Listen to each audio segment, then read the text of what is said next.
কথা তোমায় বলে দিচ্ছি মেজ বউ, বকুল স্কুলে যায় যাক, পারু বিনুনি ঝুলিয়ে স্কুলে যাবে না। পারু যাবে।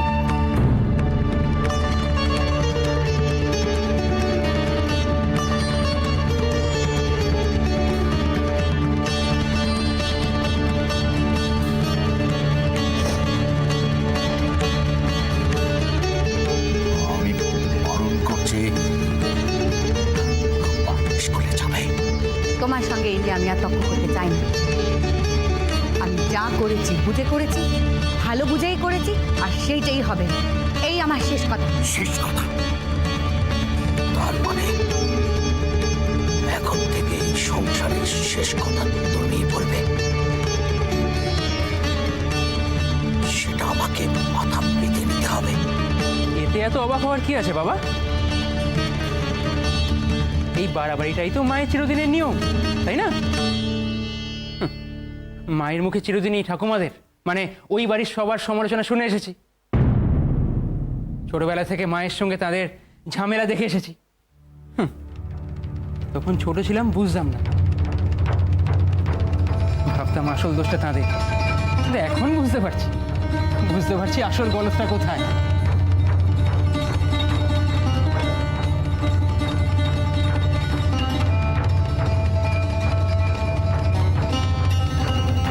কি করলি তুই?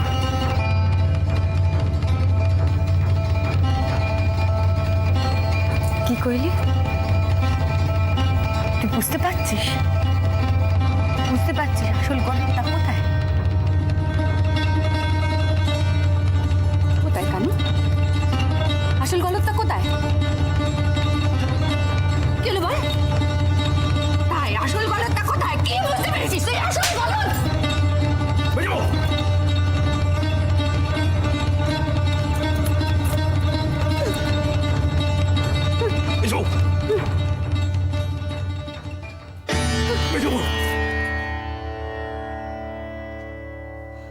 আর কি জানো তো খালি মূর্ছা যেতে, আর ওইতেই সবাইকে জব্দ রাখতে চাই। এই হারামজাদা, যাও এখান থেকে, বেরিয়ে যা।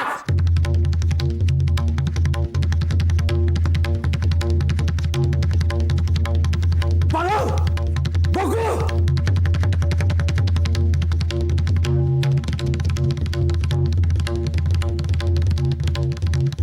মেজ বউ, মেজ বউ।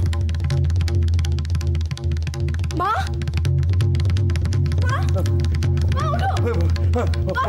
মেজবাবু চোখ খুলে দেখো মেজবাবু, আমি কথা দিচ্ছি ওরা দুজন স্কুলে যাবে, আমি ওদের বাধা দেবো না।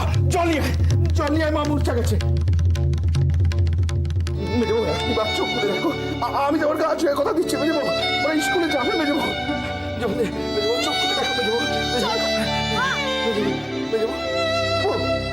আমি কথা দিচ্ছি ওরা যাবে মেজবাবু, আমি কথা দিচ্ছি মেজবাবু, যাবে মেজবাবু।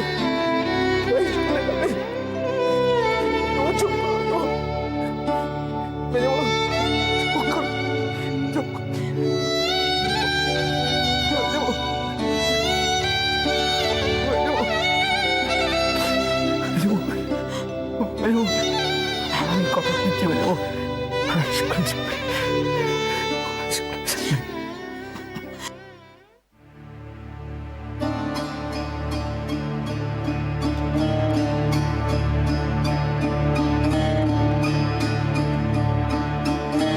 আমার উপর হাত চালিয়ে দিল, অন্যায়টা বুঝে আমি বলেছি। কি দেখে এলি? ম্যাচ ফিরেছে নাকি? হ্যাঁ, ফিরবে না কেন? এ তো নিত্যদিনের ব্যাপার আমাদের বাড়িতে। দুটো কথা কাটাকাটি আর তারপরই মায়ের চোখ উল্টে পড়া, আর অমনি ওই বাবার মায়ের সব কথা মেনে না। এই তো দেখে আসছে আমাদের বাড়ি। মার মেয়েরা না বিদ্যের জাহাজে ঘুরে বেড়াবে দেখি, জগৎ উদ্ধার করে। আচ্ছা তুই বল, আমি কি ভুলটা বলেছিলাম? মা যে সুনির্মলকে দিয়ে ওদের পাঠালো, পাড়ার লোকেরা টিটকিরি দেবে না? আর ওই হারামজাদা সুনির্মল আর তার বাপটা নিজের মেয়েদের বিদ্যাধরী করে থেমে থাকে। এখন তো আবার শুনছি ভাগ্নিকে নাকি কালোয়াতি গান শেখানো হতো। তা শেখায়, কিন্তু তাই বলে আমাদের বাড়ি ব্যাপারে নাক গলাবে কেন বলতো? দাদা দেবো নাকি সুনীলমলটাকে রাস্তায় ধরে একদিন? তুই দিয়ে কি হবে? মার আশীর্বাদে হাত তোর মাথায়। দেখলি না সেদিন বাবা কিরম একবার তাবলানি দিয়ে থেমে গেল।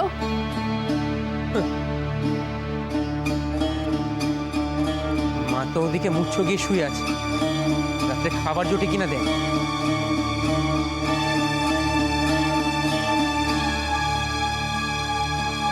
আর আমাদের বোনেরা তো সব এবিসি শিখে বিবি সেজে বিলিতি বল কবেই কবে, আর বুট বলতে বুট পায়ে দিয়ে চুরুট ফুকে স্বর্গে যাবে।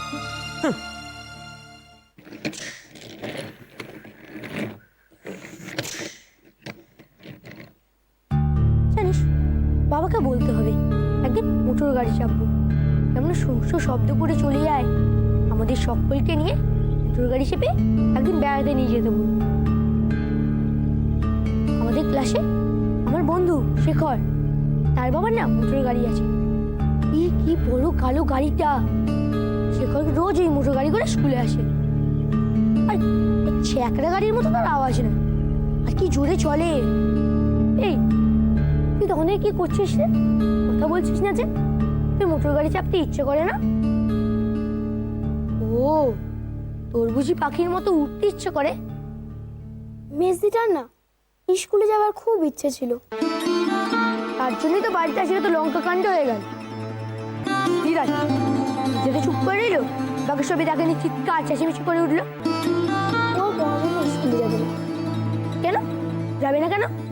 তো ভর্তি হয়ে গেছে, বাবা তো রাজি হয়ে গেছে। আর মার যা হলো তাতে তো বাবা ভয় পেয়ে গেছে।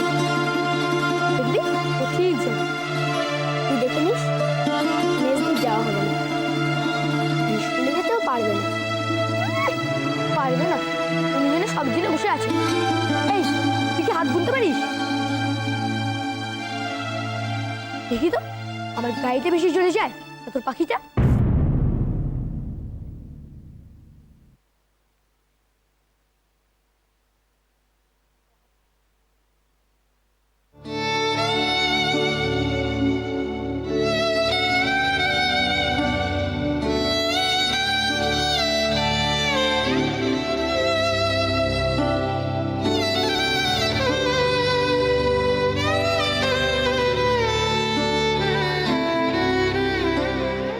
এই দেখো, তুমি আমার উঠতে কেন? আরে কটা দিন তোমায় বিশ্রাম নিতে বলেছে ডাক্তার। আমার কিছু হয়নি। কিছু হয়নি সেটা তোমার না বুঝলেও চলবে। এখন কথাটা তো একটু শোনো, বুঝছো? তোমাদের কথা শুনলে আমার চলবে না। রান্নাবাড়ি এখনো বাকি পড়ে আছে, সে ব্যবস্থা কি হবে? সে আর ব্যবস্থা হবে কোনো, ওই পারোই ভাতে ভাত করে না, এসব করার সময় পড়ে আছে, এখনো লেখাপড়ার সময়। সে কথা পরে হবে কোনে। না, এ নিয়ে আর আলোচনার কিচ্ছু নেই। পারুল স্কুলে ভর্তি হয়েছে, ওই স্কুলে যাবে, ব্যাস।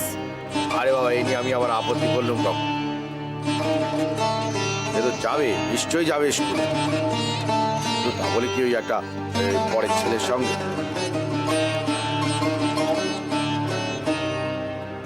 তোমার মেয়ে স্কুলে যাবে তার মানে তো এই নয় যে সারা জীবন তাকে ঘরে আইবুড়ো করে রেখে দেবে। আজ বাদে কাল বিয়ে দিতে হবে, তখন দেখবে ওই ছোঁড়াটার সঙ্গে তোমার মেয়ের নাম জড়িয়ে আর আকথা কুকথা লোকে বলছে। বাজে লোকের তো অভাব। সেই জন্যে ওই ছেলেটাকে দেখার পরের থেকেই ওই মাথাটার মধ্যে কিরকম আগুন জ্বলে গেল। পারুল বকুল আগে লেখাপড়া শিখে পাশ দেবে, মানুষের মতো মানুষ হবে, তারপর বিয়ে। আর ওদের যদি মানুষ করে তুলতে পারি, তবে ওদের পাত্রের অভাব হবে না।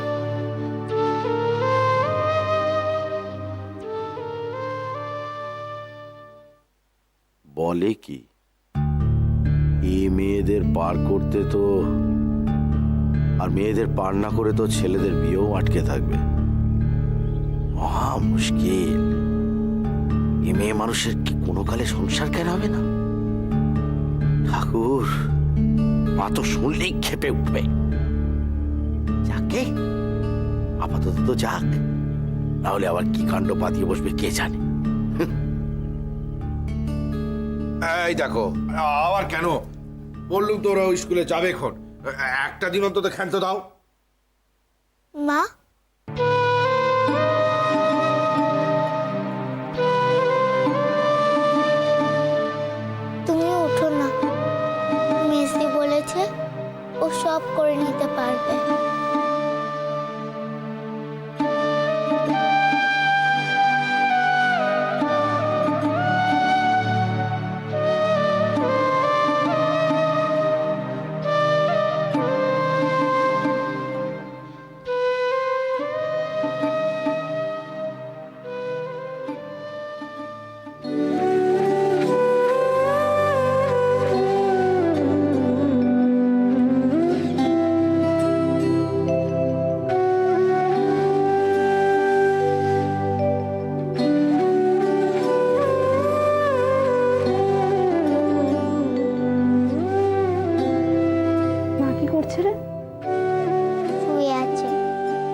করেছি, তুই মানা করেছিস।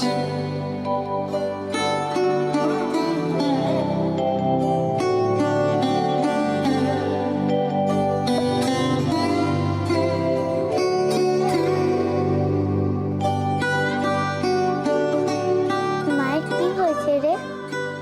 মা শরীর খারাপ করেছে। মেস্তি, মা কি মরে গিয়েছিল? ও কি কথা, অমন কথা কইতে আছে? মা যে ওরকম ভাবে চোখ বন্ধ করেছিল, আমার তো খুব ভয় করছিল। তুই ঘরে যা। না, আমি তোর কাছে থাকবো। সবাই আজ অত রেগে গেল কেন রে? মা যে সুনির্মল দার সঙ্গে আমাদের স্কুলে পাঠিয়েছিল, তাই। তাতে সবাই রেগে গেল কেন? ও তুই বুঝবি না, ও বড়দের ব্যাপার। ও কি আমাদের আবার স্কুলেও নিয়ে যাবে?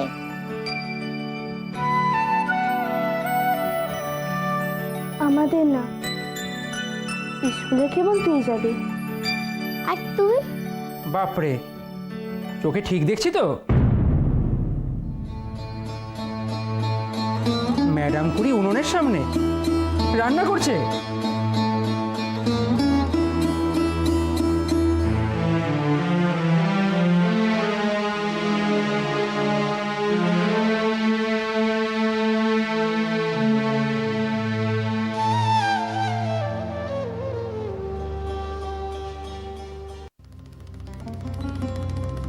তা তুই হঠাৎ রান্না করে কোনো এক্সপেরিমেন্ট করছিস নাকি রে?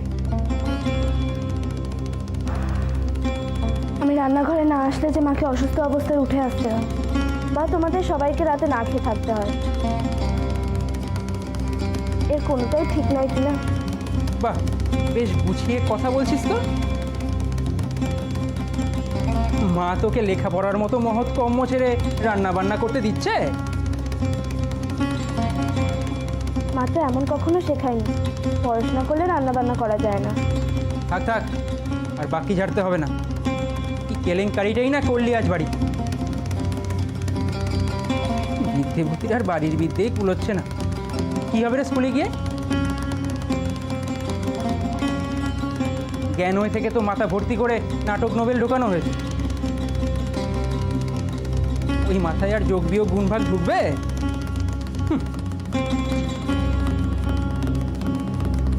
বুঝবে কিনা সে তো পরীক্ষা করে দেখা হয়নি। ই কথা শেখা হয়েছে খুব। স্কুলে না গিয়েই এই, আর গেলে যে কি হবে। এসব লেখাপড়া শেখা তোর কম মনে হয়, বুঝলি? এই দেখ, আমার এক বন্ধু ছোট বোন, তোদেরই মতো একটা মেয়ে, আসছে এবার এন্ট্রান্স দেবে। এসব মাথাই আলাদা। মাথাটা নিয়েই বোধহয় জন্মেছিল তোমার বন্ধুর বোন। তাছাড়া আর কি, তোমার দ্বারা কিছু হবে না। শুধু মাতৃদেবী যেমন তারা জীবন ধরে বড় বড় কথাই শিখেছেন, এরকম বড় বড় কথাই শেখা হবে তোমার।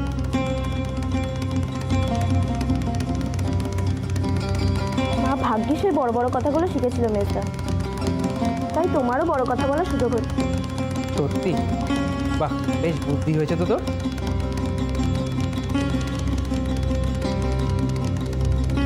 না, তোর জন্য একটা ভালো দেখে বর এবার খুঁজে দিতেই হচ্ছে, নইলে তো কথা তোর সব ভেসে যাবে দেখছি।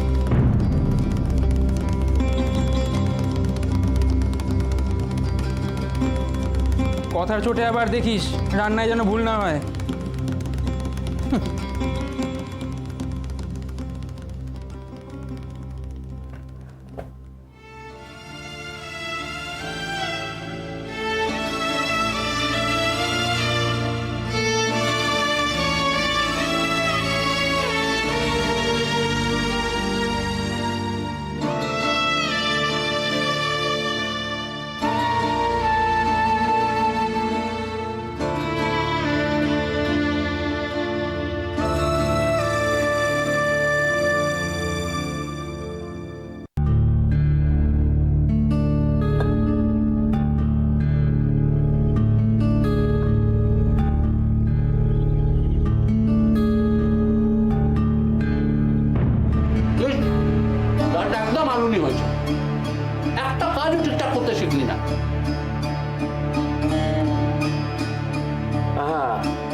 চালে নুনের হিসেব দিয়ে কি আর দেশ উদ্ধার হবে? ফিমেল এডুকেশনের কান্ডারি হতে গেলে যে ঘর সংসার শিখিয়ে তুলতে হয়, না হলে মহৎ কাজখানার গুরুত্ব সবাইকে বোঝাবে কি করে?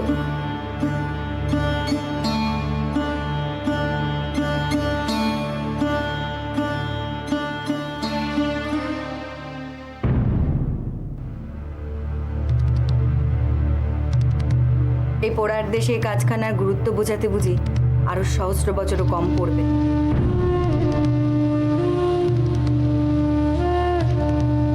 যে দেশে ঘরে ঘরে মেয়েদের এমন ভাইরা আছে, মিথ্যে তোমাদের শিক্ষে, যে শিক্ষে ঘরের বোনকে উপহাস করতে শেখায়।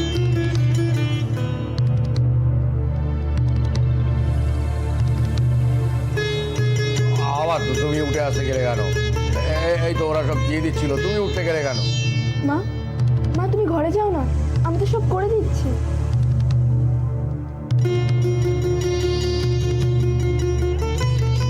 আমার কিছু হয়নি, আমি হাত গুটিয়ে বসে থাকলে চলবে না। আহা, তুমি যাও না, পারু তো সব করছিল। না, পারু করবে না।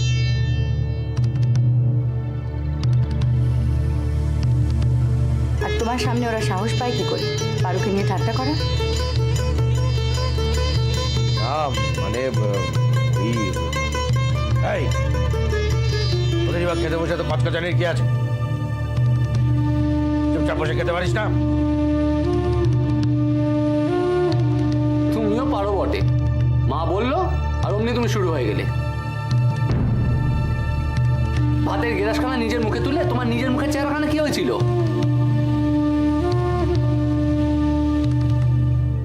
চিরটা কাল মা শুধু বলে গেল আর তুমি তার মন রাখতে সঙ্গত ধরে গেলে। চুপ শালা!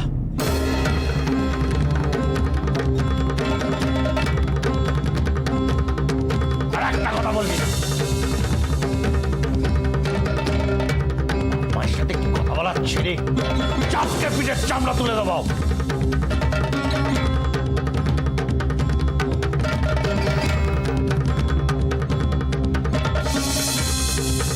এই বাড়িতে থাকতে গেলে বাপ মার সাথে মান্যি করে কথা বলতে হবে। নাহলে বাইরের দরজা খোলা আছে।